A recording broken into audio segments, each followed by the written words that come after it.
Bonjour à tous, merci d'être présents pour cette session de clôture du cycle de webconférence Learning Sphere. Nous sommes vraiment très heureux de vous accueillir aujourd'hui, un petit peu émus aussi parce que voilà, c'est la fin d'un cycle et comme toute fin de cycle, c'est toujours un petit peu émouvant. C'est aussi le début d'autre chose, on dit souvent. Donc on est très content de vous recevoir. Alors entrez, hein, entrez, faites comme chez vous, faites pas de manière. Prenez un petit verre d'eau avec vous, éteignez votre téléphone aussi, attachez vos ceintures, on va démarrer. On va attendre les derniers participants avant de commencer. Je vais laisser la parole à Laurent pour faire les petites vérifications techniques d'usage comme dans un avion, pareil. À toi, Laurent. Magnifique. Alors, je vais éviter les gestes, mais alors juste effectivement, si vous avez un problème technique, si vous ne nous entendez pas, précisez-le dans la fenêtre de chat qui doit se trouver à droite de votre écran. Si c'est OK pour vous, tant mieux. S'il y a un souci, quelqu'un de l'association prendra le relais pour vous aider. Jusqu'à présent, il n'y a eu quasiment aucun souci hein, sur toutes les webconférences qu'on a fait. Béatrice, détrompe-moi si, mais je A crois pas. priori, oui, à part des petits problèmes de son parfois, Voilà, parfait. Problème de son. mais sinon, normalement, on est plutôt pas mal. Voilà. Merci à l'outil que nous utilisons pour la circonstance. C'est vrai que ça fonctionne plutôt très bien. Voilà, donc vous avez la fenêtre de chat au cas où pour les questions techniques. Vous pourrez l'utiliser aussi d'ailleurs au fil de la webconférence si vous avez des questions qui vous viennent au cours des interventions de l'un ou l'autre. Et si jamais vous ne voyez pas l'écran partagé au moment où il apparaîtra. Donc voilà, c'est un peu une fenêtre fourre-tout, elle est bien utile et voilà, on vous, euh, on vous répondra si besoin. Est-ce que vous voyez mon écran L'écran. actuellement? Vous pouvez utiliser le chat, les questions sur le côté pour nous indiquer si vous voyez notre écran. Ça a l'air A d'être tout priori, bon. c'est... Ok, ok, C'est ça bon? marche. Ça marche? Bon, bah super. Bah écoutez, on va démarrer tout de suite. On a attendu les derniers arrivants. Alors donc cette session, cette dernière webconférence du cycle, eh bien c'est vos questions, nos réponses. Vous avez pu poser des questions dans les précédentes webconférences et ben, peut-être que vous êtes resté sur votre faim quelquefois, parce que par manque de temps, on n'avait pas toujours le temps d'aborder toutes les questions. Donc on a décidé voilà, de prévoir un temps pour vous, pour permettre aussi ces échanges. Simplement pour vous remercier une fois encore d'être là. On a eu près de 800 inscriptions sur l'ensemble du cycle de webconférence. On doit dire que ça a dépassé vraiment tous nos pronostics initiaux. Aujourd'hui, ben, c'est l'occasion de partager avec vous donc les points sur lesquels on n'aura pas eu le temps forcément pendant le cycle de webconf de s'arrêter. Ça a été l'occasion pour nous d'échanger avec vous sur notre passion, sur le digital learning, sur les sujets qui nous questionnent aussi, c'est-à-dire des sujets sur lesquels on est en mode recherche également. Donc c'était vraiment une façon aussi d'être challengé sur un certain nombre de points. C'était vraiment très sympathique pour tous les membres de l'association et dont beaucoup sont là aujourd'hui. Donc cette webconf, c'est la dernière du cycle, comme je vous le disais, d'un cycle qui a démarré le 24 septembre dernier. Et vous pouvez retrouver tous les éléments de ces webconférences sur notre site learningsphere.com. J'y reviendrai tout à l'heure. Il y a différents éléments que vous pouvez retrouver sur le site et sur notre chaîne YouTube, etc. Alors tous les membres de l'association n'ont pas pu participer à cet événement, mais sachez qu'il y a beaucoup de personnes qui ont travaillé dans l'ombre et je voulais quand même partager avec vous cela. Ben, Laurent Abar qui est là, vous voyez par exemple, qui est en train d'animer cette session. Olivier Alzehari qui a également travaillé sur l'appui technique. Rémi Lévy également. Anne Duiker. et Anne-Laure Thomas qui ont également tweeté dans l'ombre sur les différents événements. Pardon. Merci Anne-Laure, tu es là avec nous, j'ai vu. Et puis Grégory Fauchil. Eh bien, Grégory, on voulait faire un petit focus sur son travail à Grégory parce que Grégory, il est là depuis finalement assez peu de temps dans l'association. Mais on voulait faire un focus sur son travail parce qu'il a été vraiment très impliqué sur les aspects graphiques. C'est le seul graphique de l'association pour l'instant.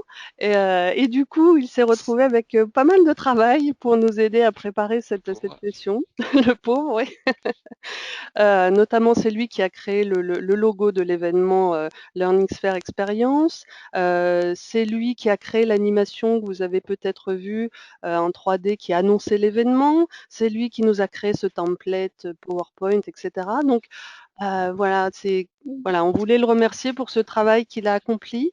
Sachez qu'il est donc graphiste, qu'il a des compétences très diverses, qu'il travaille dans le e-learning depuis fort longtemps, qu'il est par exemple capable de faire des illustrations des personnages, des décors, qu'il anime également. Il est capable de créer des templates, il fait de l'habillage graphique, etc.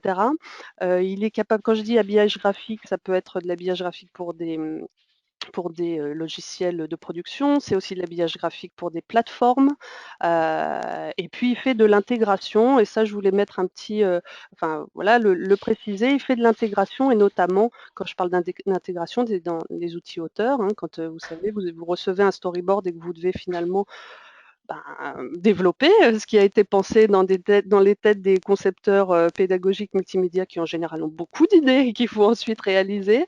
Eh bien, Grégory, c'est cet homme-là, c'est cet homme qui est capable d'intégrer des modules, et plus spécialement dans la suite de logiciels de IDOCO, puisque c'est un ancien d'IDOCO et il a donc cette corde à son arc. Il connaît parfaitement le designer de la suite IDOCO. Donc, de la part de tout le monde, merci beaucoup Grégory pour ton travail.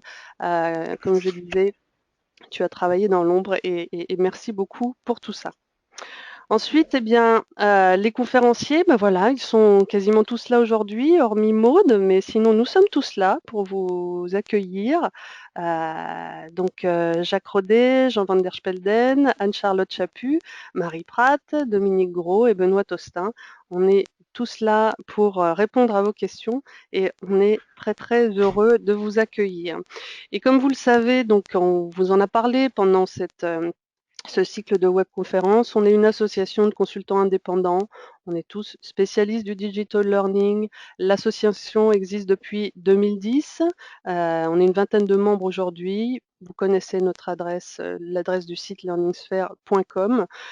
Et je vous rappellerai un petit peu en fin de webconférence, si parmi vous il y a des freelances spécialistes du digital learning et qui aimeraient nous rejoindre, eh bien, sachez que prochainement, nous faisons des sessions de présentation et nous serons ravis d'échanger avec vous. Allez, on va démarrer. Je vous propose que nous fonctionnions comme ça. Nous avons prévu un certain nombre de questions, puisque vous nous avez posé des questions pendant nos webconférences. Donc, on a prévu quatre rounds de questions.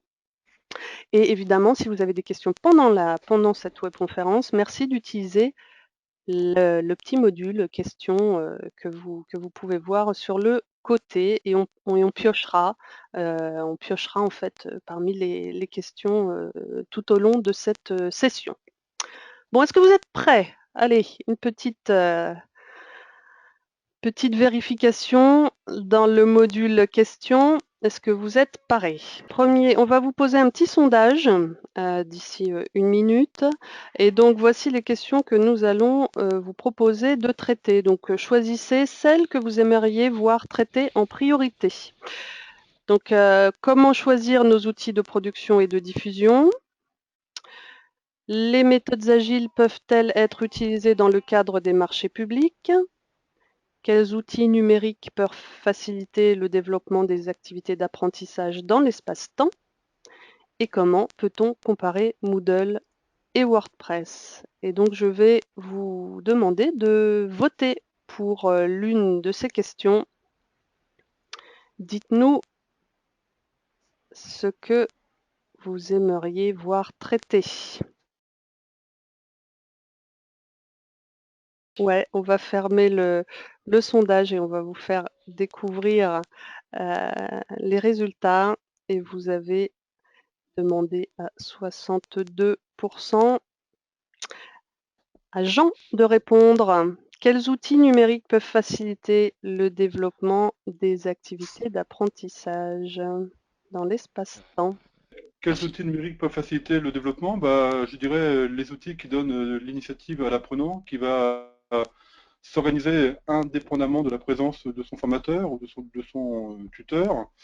Et donc, faciliter les activités d'apprentissage, c'est donner de la liberté à l'apprenant pour qu'il puisse optimiser son temps, optimiser ses interactions, optimiser son travail. Et donc, de manière un peu générique, je dirais qu'il y a d'abord les outils asynchrones. Les outils asynchrones, comme les plateformes de d'information, les blogs, les messageries qui permettent à l'apprenant d'interagir seul enfin de point à point ou avec d'autres personnes de manière asynchrone. Et puis à côté des outils asynchrones, je pense que l'espace-temps permet aussi de générer de l'interactivité de personne à personne avec des outils synchrones comme Skype, hein, tout simplement, mais aussi de plus en plus des outils de type classe virtuelle ou de type webconférence. Et actuellement, nous avons bien un outil à notre service, hein, GoToWebinar, qui nous permet de mettre en place cette webconférence pour interagir de manière synchrone dans l'espace-temps. On est chacun sur son lieu de travail, chacun sur son lieu d'habitation, et on est bien dans l'espace-temps parce qu'on a cette souplesse et cette facilité. Donc, je pense qu'en termes d'ingénierie, hein, pour résumer, deux types d'outils numériques, hein, les outils asynchrones et les outils synchrones. Et ce que j'observe, moi, c'est une montée en puissance des outils synchrones. Alors, j'espère que j'ai répondu à la question. Eh bien, on va demander à nos participants, est-ce que la réponse à la question vous convient? Est-ce que vous avez besoin de compléments? Voilà, vous avez le module de chat. Vous avez le module de chat sur le côté pour nous donner vos retours. Moi, en lien avec ce que tu dis, Jean, l'expérience que j'ai, c'est que, mais c'est effectivement sûrement un point que tu avais abordé dans ta webconférence, c'est qu'on part on part toujours de l'expérience de l'apprenant et de l'expérience hors formation. C'est-à-dire comment il travaille, quelles sont ses disponibilités euh, au sein même de son travail, pour savoir si on va plutôt privilégier le synchrone ou l'asynchrone. Moi, j'ai eu des clients qui étaient des gens qui étaient en magasin. En magasin, le synchrone, ça fonctionne pas. Les gens ne peuvent pas s'extraire tous au même moment dans 20 magasins aux quatre coins de la France. Donc on fonctionne en asynchrone. Oui, l'espace-temps, c'est reconnaître la situation de l'apprenant, hein, lui donner de l'initiative, lui donner de la responsabilité. Et plus on prend en compte ces éléments-là, et mieux l'apprenant s'implique dans ce parcours de formation. Donc aujourd'hui, mettre en place un parcours de formation pour un adulte, c'est bien une alternance entre du présentiel et du distanciel dans l'espace-temps. Et le distanciel, c'est pas que des plateformes de téléformation, c'est plein d'autres choses, hein. C'est aussi l'usage des réseaux sociaux numériques, hein. Moi, j'utilise beaucoup les groupes Facebook et les communautés Google+. En fait, il faut qu'on trouve le meilleur positionnement pour que l'apprenant se sente bien. Donc, l'espace-temps, c'est un espace dans lequel l'apprenant et les apprenants, hein, de manière communautaire, puissent mieux interagir. Alors, la bonne nouvelle, c'est qu'aujourd'hui, on a des outils fiables, des outils numériques qui marchent bien, qui sont accessibles. Voilà, donc ça, c'est quand même une bonne nouvelle, hein. C'est-à-dire qu'aujourd'hui, le digital learning et les formations à distance arrivent à un niveau de maturité sur les outils. Il n'y a pas forcément besoin d'avoir des outils très chers pour mettre en place des parcours de type formation ouverte et à distance. Jacques, tu voulais rajouter quelque Juste chose? une chose, oui, oui. En fait, la question c'est le développement des activités hein, d'apprentissage dans l'espace-temps. Et alors, je crois que la première chose, même si les outils sont très importants, c'est que les activités d'apprentissage soient signifiantes en elles-mêmes pour les apprenants. Et voilà, je voulais simplement rajouter ce point-là parce que trop fréquemment on voit des activités qui sont bâties pour utiliser un outil. Alors qu'en fait, les outils ne doivent venir qu'au service des intentions pédagogiques qui sont les nôtres. Tout à fait. Absolument, ouais, c'est vrai, on le remarque souvent ça, hein, que parfois c'est aussi un peu pour faire plaisir. Le concepteur se fait plaisir en utilisant un outil, mais sans véritable intention pédagogique derrière. C'est un petit peu dommage. Oui, juste pour aller dans le sens de Jacques, hein, on apprend que si on produit. Et ce qui est intéressant dans les outils numériques, c'est qu'on va pouvoir produire à plusieurs. Donc l'activité de production me semble essentielle. Et donc l'apprenant doit bien produire quelque chose qui lui donne sens dans son parcours de formation. Donc le sondage numéro 2 est le suivant. Comment traiter la difficulté de la prise en charge des formations à distance par les organismes financeurs type OPCA? La formation par simulation est-elle une tendance forte? Comment calculer le tarif d'une formation action? Quel parallèle peut-on faire entre formation et transmédia? Donc comme vous pouvez le voir, là encore, des questions assez, sur des domaines assez variés, qui reflètent d'ailleurs assez bien la variété des webconférences que nous avons animées pour vous. Et donc Et je là, vais... et là j'ai envie de dire, t'es un peu vache parce que moi, les 4 m'intéressent et c'est chaud, quoi. Enfin, les 4 sont super cruciales. Alors, la prise en charge par les organismes de formation. La formation par simulation est-elle une tendance forte? Comment calculer le tarif d'une formation action? Et quel parallèle peut-on faire entre formation et transmédia? Derrière la première question, il y a en filigrane pour moi quand même l'idée de l'optimisation de la formation, qui est un sujet dont on entend de plus en plus parler. En gros, comment consacrer moins de temps à tous les aspects administratifs liés au financement, etc., pour consacrer davantage de temps à bâtir les formations qui conviennent. Euh, Derrière la deuxième question, pour moi, il y a clairement l'aspect de l'activité de l'apprenant, qui est là aussi en filigrane derrière les formations par simulation. Derrière la troisième question, c'est la question du retour sur investissement, et Jacques a beaucoup travaillé dessus, et là aussi, c'est un sujet dont on parle énormément. Et quant à la quatrième, on est clairement en plein dans l'innovation de la formation et dans l'utilisation des différents médias pour parvenir au meilleur écosystème de formation possible. Je ne sais pas quels sont les résultats, mais moi je serais incapable de choisir les quatre. Eh bien, ils n'ont pas été capables non plus de se départager, je te D'accord. l'annonce. Ok. Je te l'annonce, il y a deux questions qui, au final... Ah si, il y a quelqu'un qui a dû changer d'avis au dernier moment. Mais je propose quand même qu'on traite deux questions cette fois-ci, si vous le voulez bien. Je vais fermer le sondage et partager avec vous les résultats parce que la première et la troisième question ont retenu votre attention. Donc celle à l'attention, disons, en priorité de Jean sur la prise en charge par les organismes financeurs, pardon, et le tarif d'une formation action à l'attention de Jacques. Écoute, Jean, c'est ta journée. C'est encore à toi.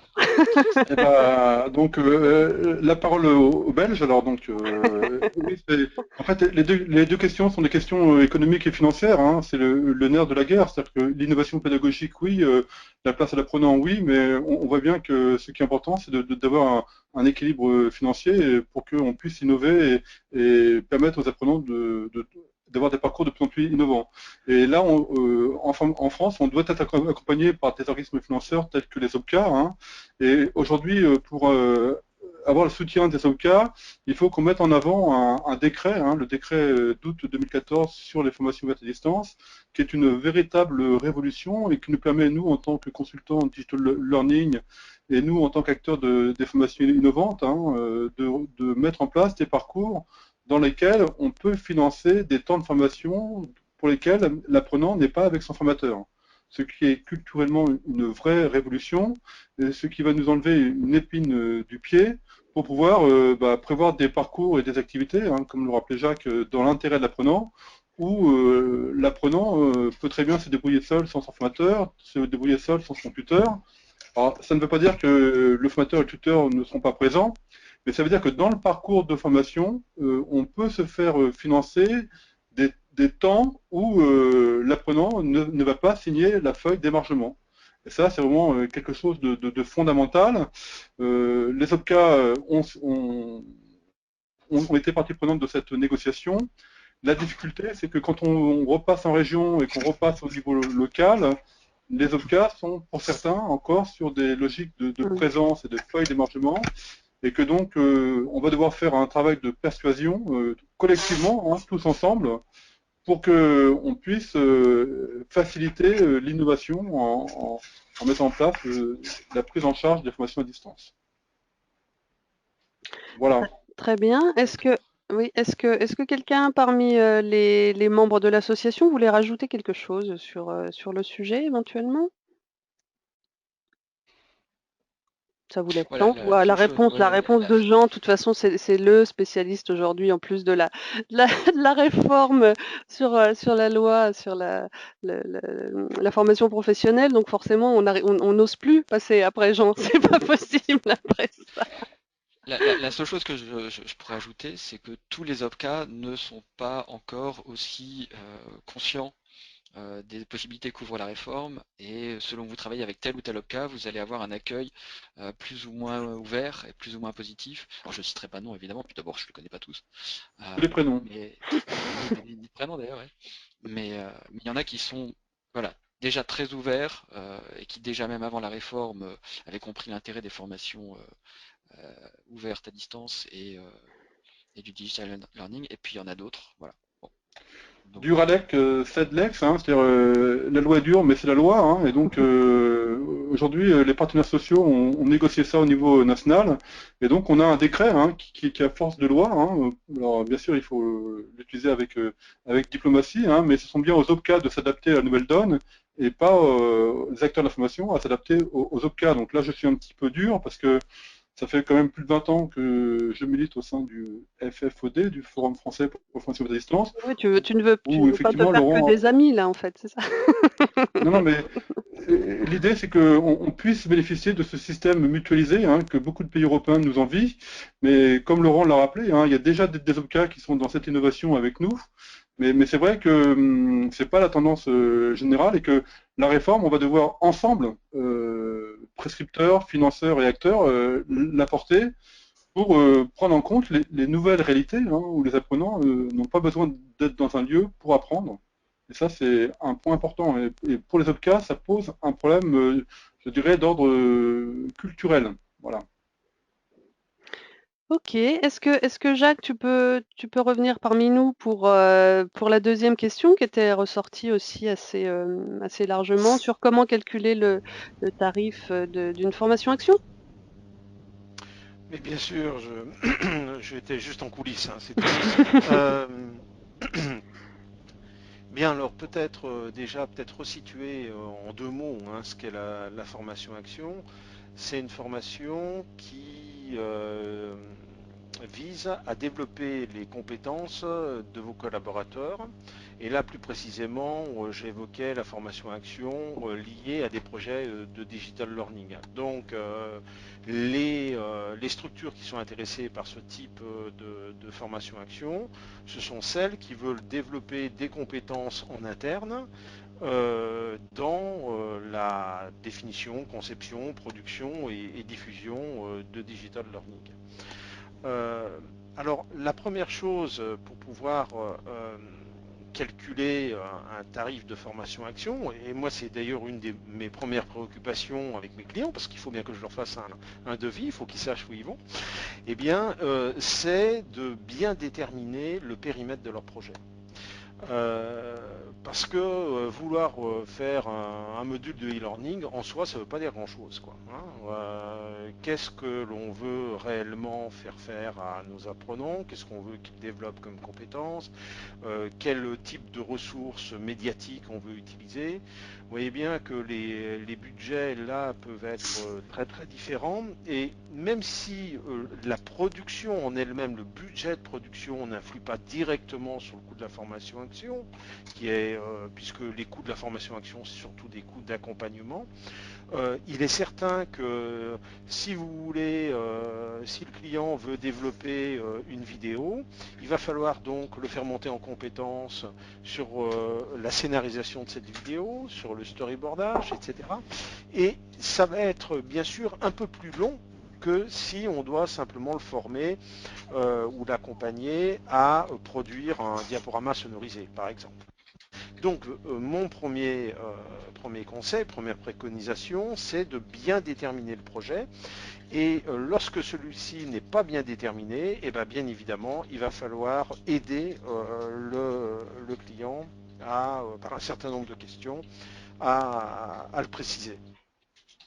Pour illustrer cela, hein, moi en ce moment je suis en train d'accompagner une équipe d'enseignants-chercheurs de Paris-Saclay qui veulent faire un MOOC, ce sont des historiens, histoire contemporaine, ils veulent faire un MOOC pour gagner en notoriété et aussi sensibiliser ou faire connaître leurs méthodes de recherche. Ils ont développé des méthodes de recherche qui leur sont propres, qui empruntent à plusieurs disciplines et à plusieurs méthodologies de recherche. Ils ont fait leur miel de tout ça, ils ont inventé des choses aussi d'un point de vue méthodologique, et donc ils veulent diffuser cela. Et alors, bon, à part cette définition, si vous voulez, qu'ils m'ont donnée dès notre première réunion, lors de la deuxième réunion, je leur ai posé un certain nombre de questions beaucoup plus précises et je n'avais pas de réponse. Donc, là, il leur fallait un peu de temps pour formuler leurs réponses. Donc, bien sûr, j'ai transformé ça en activité pour eux. Voilà, et puis on va dépouiller ça tranquillement après les fêtes de Noël. Ensuite, comme il s'agit de développer des compétences de collaborateurs, il faut bien déterminer les compétences qu'on souhaite qu'ils développent. Et puis faire le point d'où ils en sont, qu'est-ce qu'ils savent déjà, les apprenants savent toujours quelque chose.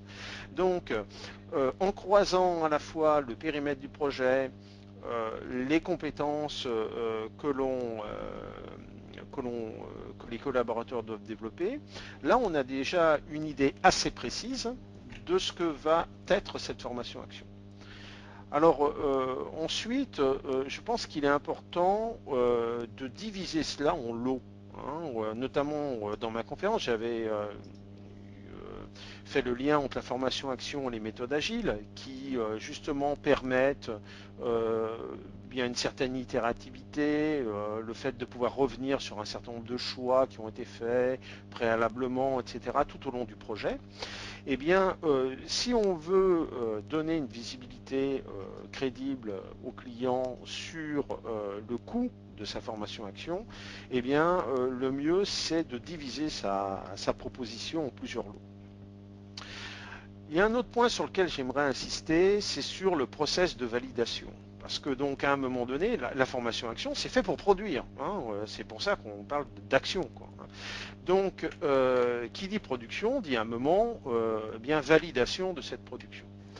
Et là, selon les structures, les process de validation, le temps qui est nécessaire, mais aussi les acteurs qui sont impliqués dans ce process peuvent être très très variables d'une structure à une autre.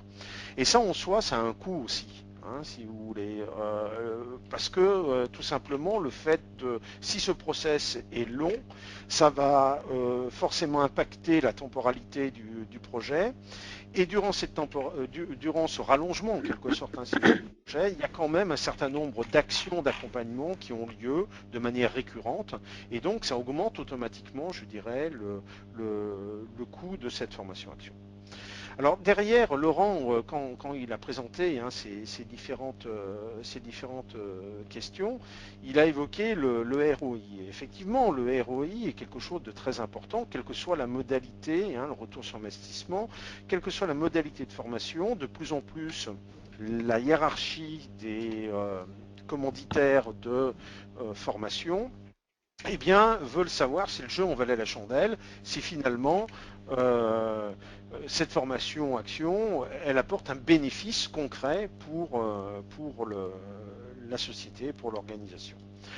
Alors, vous savez, c'est toujours assez compliqué de calculer un ROI, et peut-être encore plus lorsqu'il s'agit de digital learning, mais il y a un certain nombre d'actions minimales à entreprendre, et notamment le fait d'évaluer de manière la plus complète possible les impacts de la formation. Alors les impacts dans qu'est-ce que les participants ont appris finalement, Mais, et ça, si on peut le faire, c'est des évaluations en chaud qu'on peut faire assez facilement, mais aussi des évaluations à froid, savoir finalement ce qu'ils ont appris, qu'est-ce que ça a modifié dans leur geste professionnel, en quoi ces gestes, de par parce qu'ils sont plus efficaces, ont permis de générer de la valeur pour l'organisation.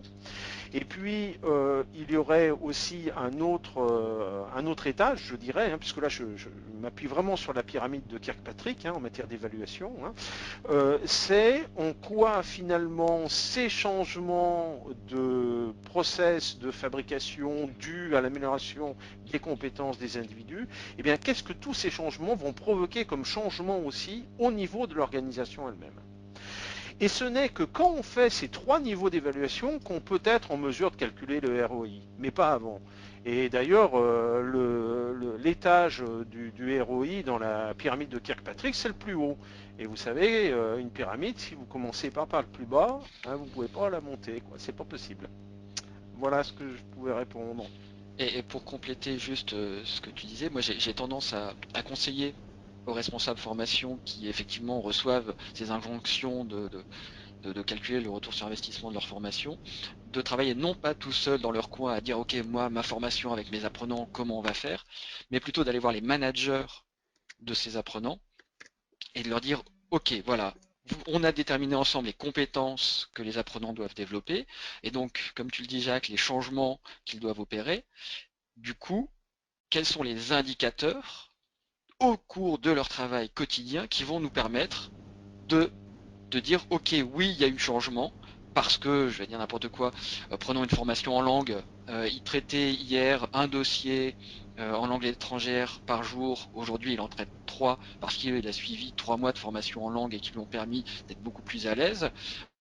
Il passait une communication téléphonique en anglais aujourd'hui par jour, aujourd'hui il en passe 4, etc. Donc c'est des indicateurs, c'est simple, c'est chiffré, mais ça demande un gros travail du responsable formation avec les managers des apprenants afin de permettre de mesurer ce changement que tu évoquais, Jacques.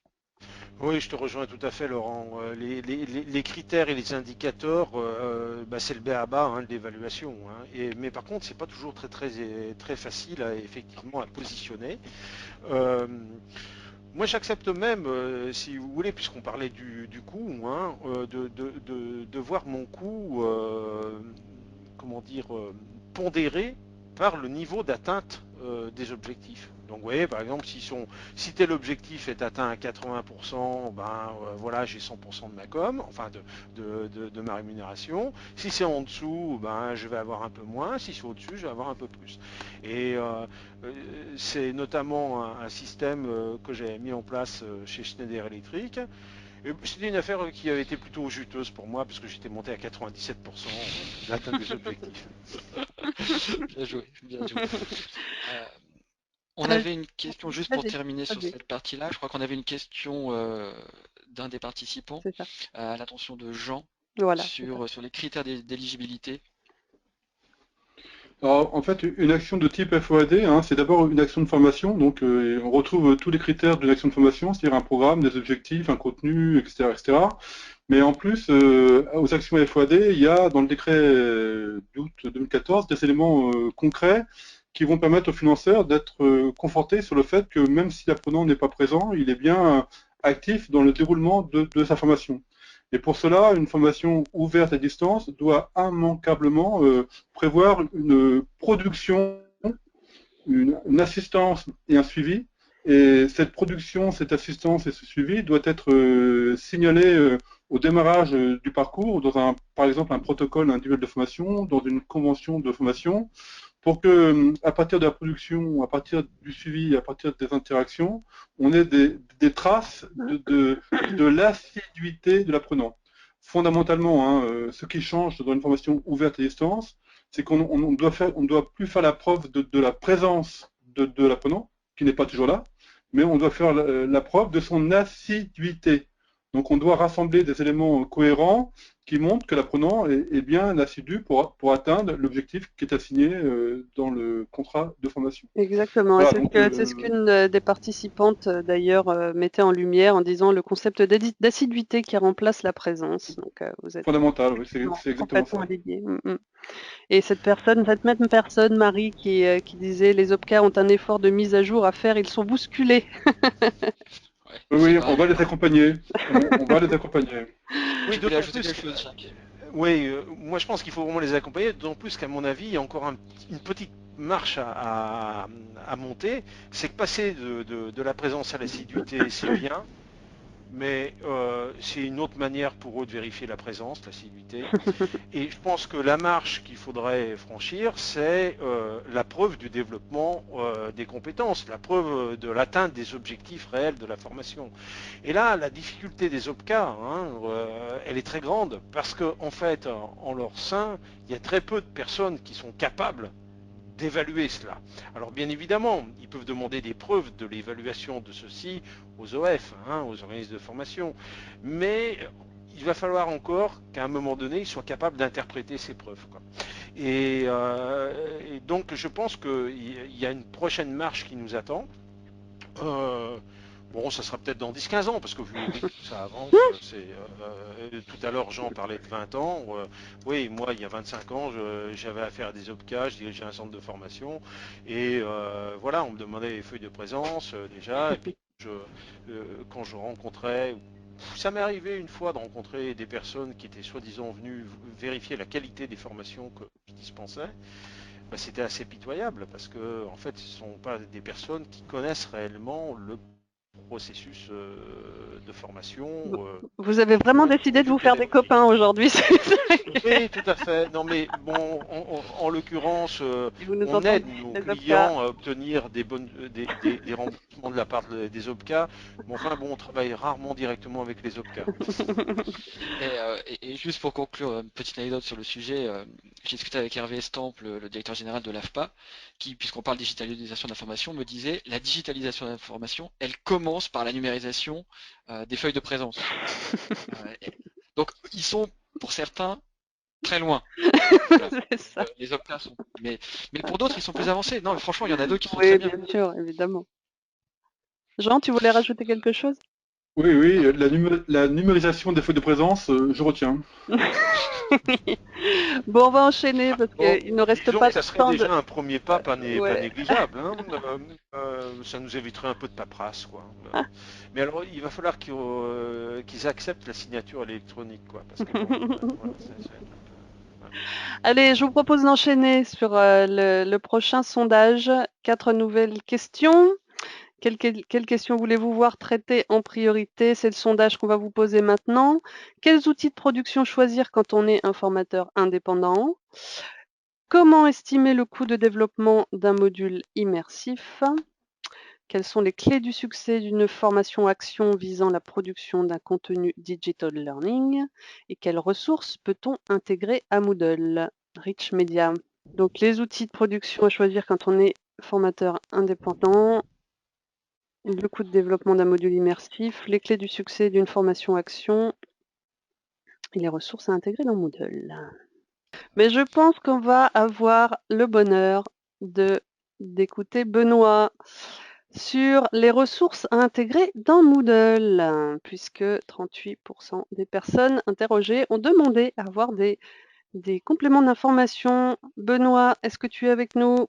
Donc, les ressources qu'on peut intégrer à Moodle. Alors, c'est vrai que j'ai repris la question de façon un petit peu générale, mais au départ, la question qui avait été posée, c'était est-ce qu'on peut mettre du rich media? Donc, c'est pour ça que j'ai mis entre parenthèses.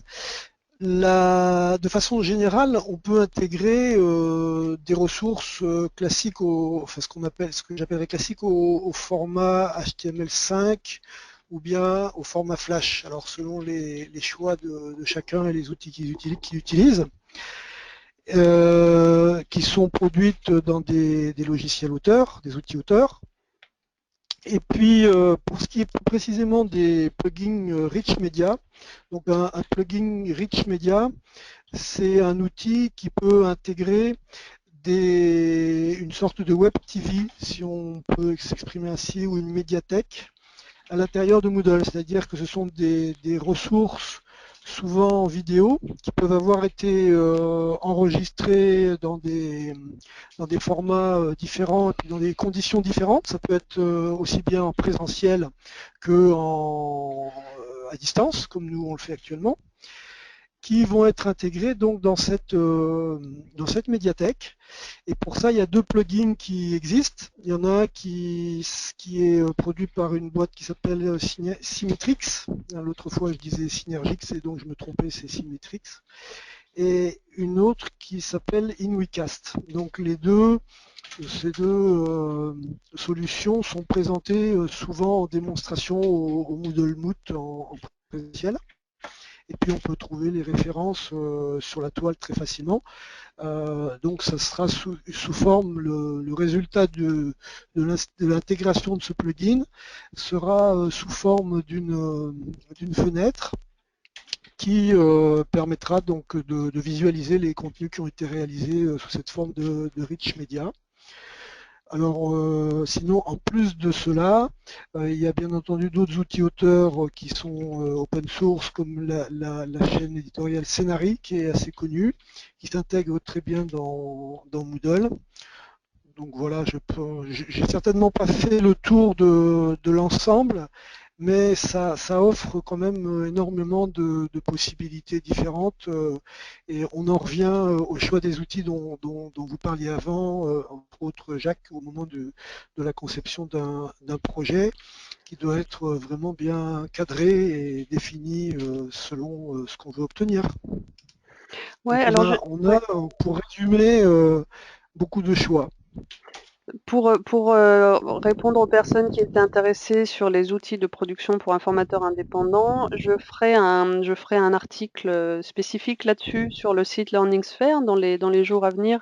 Et comme ça, c'est pour ceux qui se posaient la question, je vous donnerai quelques éléments de réponse, ou voire même une petite vidéo, tiens, ce serait sympa, pour changer un peu de l'article écrit.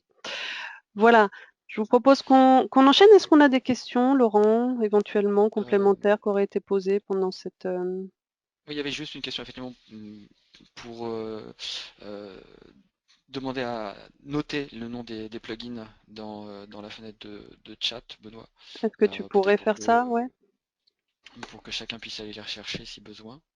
Ou à minima, on les mettra sur le site LearningSphere. Voilà. Tu nous enverras ça et on les mettra sur le site LearningSphere. Ok, on va continuer avec cette dernière session de questions, ce dernier round de questions. Pardon, voilà. Passer du lieu à l'espace-temps pour se former est-il une pratique déjà développée en France? Existe-t-il des références d'études sur l'efficacité pédagogique de l'approche immersive, donc en rapport avec la webconférence de Dominique Gros et Marie Pratt? Sous Moodle, on revient à Moodle, quel paramétrage pour les activités et les ressources, travail individuel ou de groupe? Là, ce sera encore Benoît. Et comment constituer son équipe interne lorsqu'on est dans une démarche d'internalisation de sa production e-learning? Donc ça, ce serait moi qui répondrais en priorité si tel était votre choix. Il y a une question qui ressort vraiment largement sur ce sondage et ça va être l'occasion d'écouter Dominique Gros et ou Marie Pratt sur la question: est-ce qu'il existe des références d'études sur l'efficacité pédagogique de l'approche immersive? Eh bien, nous allons donc écouter Marie et Dominique sur la question. J'ai pas de référence particulière sur les approches immersives, mais ce que je peux dire quand même, c'est qu'il y a un certain nombre de théoriciens d'apprentissage, et Jacques va certainement compléter mon propos, qui ont expliqué depuis longtemps que les apprenants adultes, je parle surtout des adultes bien sûr, ont besoin de pertinence pour apprendre. Qu'est-ce que ça veut dire? Ça veut dire qu'il faut que ce qui est raconté, vu, explicité et voire vécu par l'apprenant soit au plus proche du vécu de la situation de la situation que vit l'apprenant. C'est un problème de schéma mental. Et ce schéma mental, bien sûr, quand on est en processus immersif, on est, j'allais dire, au point le plus adéquat en termes d'apprentissage, puisqu'on va être en jeu de rôle et en situation. Et l'apprenant, s'il décroche vraiment, c'est qu'il a un souci. Soit il a mal à la tête, soit les médias sont pas bien du tout, soit le scénario est nul. Mais en tout cas, c'est la seule façon d'impliquer l'apprenant parce qu'il s'identifie à ce qu'il voit. Ensuite, il y a un certain nombre de recherches qui ont été faites, en particulier en matière de neurosciences. On a pu mesurer l'activité du cerveau au 11e rencontre du 3FOD, il y a 2 ans déjà, je crois. Il y a eu un certain nombre d'exposés sur ce qui a été mesuré en apprentissage à partir d'outils qui est relatif aux neurosciences. Et on a bien identifié 2 moteurs fondamentaux pour l'apprentissage. Le premier moteur, c'est le désir mimétique. Alors, qu'est-ce que ça veut dire? Ça veut dire que ce qu'il voit est source d'inspiration pour lui, c'est-à-dire qu'il va vouloir appliquer à sa vie personnelle ou professionnelle ce qu'il voit à l'écran. Donc, c'est une source d'inspiration et une source de réutilisation dans le cadre d'un projet personnel, ce qui effectivement dans le cadre d'un module immersif se justifie pleinement puisqu'on est encore une fois dans un jeu de rôle. Et le deuxième élément fondamental, moi je le retiens comme fondamental, c'est ce qu'on appelle la préservation du territoire. Alors chacun de nous a un territoire à préserver et on a plaisir à le défendre ou en tout cas à l'accroître et des plaisirs à le voir attaqué ou discrédité. C'est-à-dire que là aussi, on est dans un mode de relation avec ce que l'on voit qui est de l'ordre de l'empathie. Si ce que je vois me parle et me fait plaisir, ma motivation sera d'autant plus forte. Et ça, on l'a mesuré, c'est-à-dire que la motivation, c'est au-delà de l'envie d'apprendre, c'est bien le plaisir d'être là. Et c'est pour ça que les modules immersifs, on rentre dans des jeux de rôle et des histoires scénarisées où l'aspect ludique est important, permettent d'éviter ces effets de décrochage. Voilà ce que je dirais. Très rapidement, sur deux illustrations, on va dire, à la fois issues de la théorie de l'apprentissage et issues de ce qu'on a évoqué aujourd'hui en matière de neurosciences, me paraît justifier pleinement le record des approches immersives en matière de médiatisation de contenu en particulier.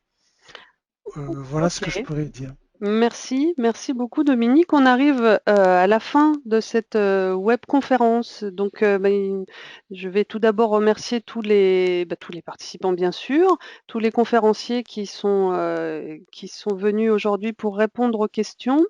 Je vais simplement faire une petite aparté pour des personnes qui peut-être parmi vous sont freelance, sont spécialistes du digital learning, qui vivent de leur expertise et qui aimeraient rejoindre l'association Learning Sphere. Eh bien, sachez que nous organisons prochainement, donc début décembre, le 2 décembre à 11 h et le 11 janvier 2016 à 14 h, 2 sessions durant lesquelles nous allons vous présenter l'association Learning Sphere et pendant lesquelles nous pourrons faire connaissance. Donc, n'hésitez pas à vous connecter à learningsphere.com et dans la section rejoindre l'association. Ça, c'est la première chose. Peut-être terminer sur un rapide tour de table des conférenciers pour que vous nous parliez un peu de votre actualité à chacun, si vous avez un petit mot à rajouter sur voilà, ce qui vous motive en ce moment, ce que vous aimeriez mettre en avant. Je ne sais pas, Jacques, par exemple, est-ce que tu veux commencer pour expliquer un petit peu ton actu Ok. voilà. Bon, alors sur l'actualité, c'est actuellement essentiellement de l'audit de systèmes d'animation de MOOC, notamment pour le Crédit Agricole.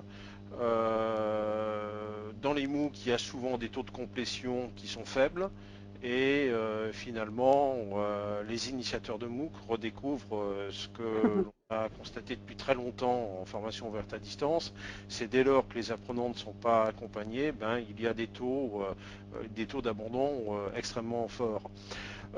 Oui, il ne s'agit plus il ne Et s'agit plus de prouver qu'on a des centaines ou des milliers de participants. Maintenant, on cherche mais à non, ça suffit avoir des, pas, parce voilà. que justement, on veut aussi du retour sur investissement pour les MOOC, notamment pour les COOC, hein, donc les MOOC d'entreprise. Donc, se pose la question de l'amélioration de ces systèmes d'animation, de ces systèmes de soutien, de tutorat. Et voilà, je suis en train de boucler un Très bien. audit. Merci beaucoup. Merci. Dominique, tu veux nous parler un peu de ce que tu fais en ce moment ou ce que tu aimerais Oui, partager? alors actuellement, donc, je suis en attente du démarrage de la 3e étape du projet SNFTP avec Anne, ce qui me laisse du Anne temps aujourd'hui. Duiker, je précise Anne Anne Duiker, Duiker pour nos auditeurs. oui. Ce qui me laisse le temps aujourd'hui de développer des actions avec des consultants métiers dans différents réseaux. Euh, c'est vrai que la réforme de la formation professionnelle et continue dont parlait Jean offre à la fois énormément d'opportunités, mais crée d'énormes menaces aussi de survie, j'allais dire, pour beaucoup de consultants et formateurs indépendants.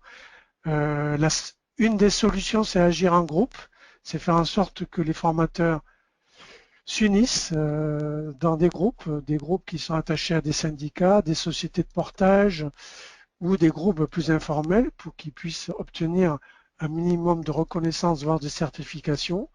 Et qui dit regroupement dit construction d'une offre collective avec une mutualisation de moyens et forcément l'introduction d'outils digitaux qui leur permettront de renforcer leur offre et d'être plus pertinents dans la présentation et dans leur action de formation hein, telle que la réforme aujourd'hui le propose de le faire, en particulier en matière de non-séquentialité des actions. C'est très important aujourd'hui.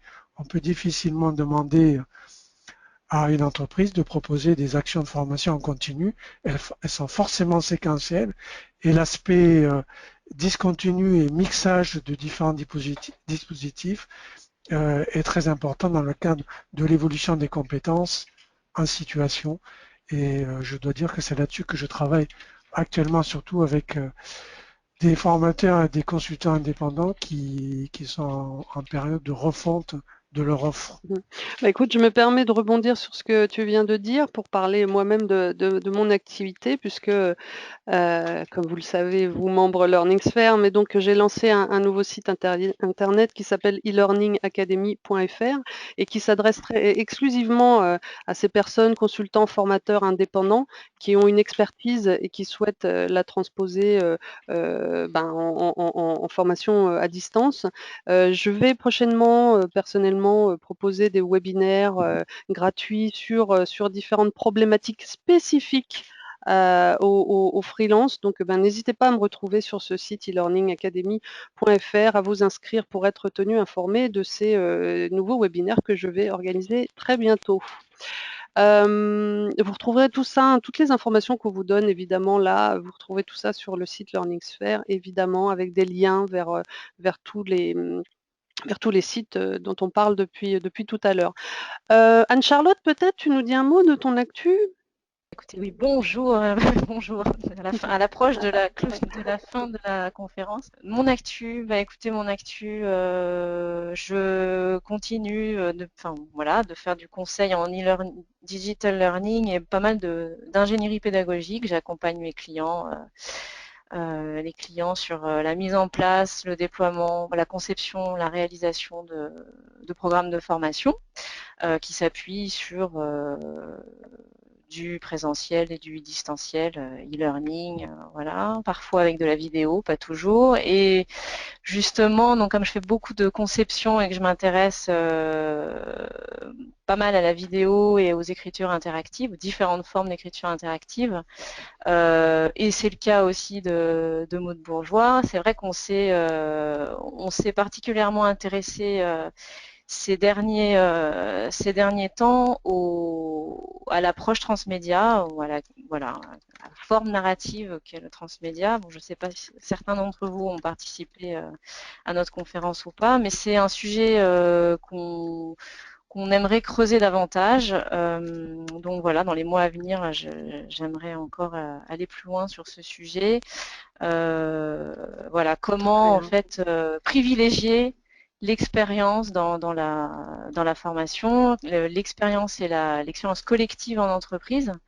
Voilà, donc en fait cet objet transmédia nous intéresse parce que ça nous permet d'avoir un angle un peu nouveau dans la mise en place de dispositifs de formation. Voilà, on cherche à voir comment on pourrait, avec un peu d'audace, proposer des dispositifs plus, peut-être un peu plus, alors pas forcément ludiques, mais qui mettent en avant les participants en tant qu'auteurs, en tant que, enfin voilà, personnes qui vivent une expérience, pas que de formation. Voilà, donc c'est quelque chose voilà, sur lequel je réfléchis. Ça fait aussi partie de mon activité actuellement. Si ça vous intéresse, je vous invite à nous envoyer un mail sur transmedia@heo.fr, HEO étant le nom de ma société, donc ASHEO, mais vous retrouverez tout ça sur Learningsphere, Absolument, sur le site dans la rubrique Learningsphere. du cycle de webconférence. Exactement. Voilà. Et, je vous dis oui. Oui, pardon. Non, j'allais donner la parole à Benoît, puis à Laurent. Très bien. Et je crois qu'on aura fait le tour. J'espère n'avoir oublié personne. Donc, vous m'entendez? Jean aussi, il faudra qu'on ait un petit mot de Jean. On nous a pas... Ouais. Vas-y, Benoît. Tu nous fais court parce Oui. qu'on a dépassé le temps, mais bon, on est tellement contents de vous avoir là tous avec nous que je crois que là, on a oublié l'heure. On espère que vous aviez pris un petit sandwich avec vous parce que on n'a pas envie de vous laisser partir, quoi. Depuis septembre, là, on a pris l'habitude de discuter avec vous. Allez, Benoît, toi.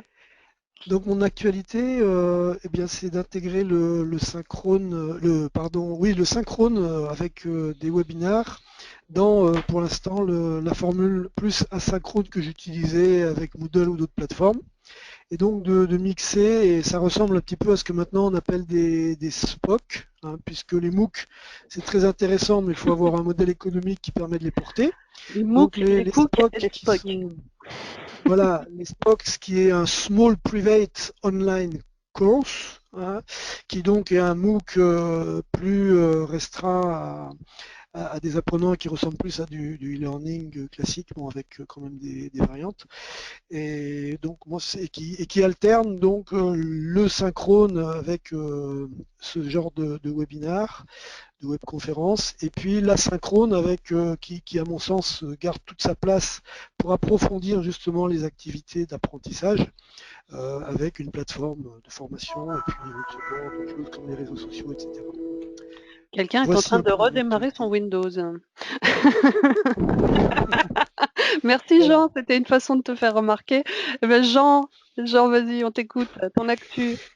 Bah, mon actu, hein, c'est de poursuivre le travail sur l'ouverture de la formation, hein, ouvrir, et puis d'autre part de travailler sur la notion de compétences collectives. Hein, et à ce titre-là, je peux citer le programme européen EPAL, hein, qui, sur la dimension européenne, nous aide à travailler sur cette compétence collective sur la formation.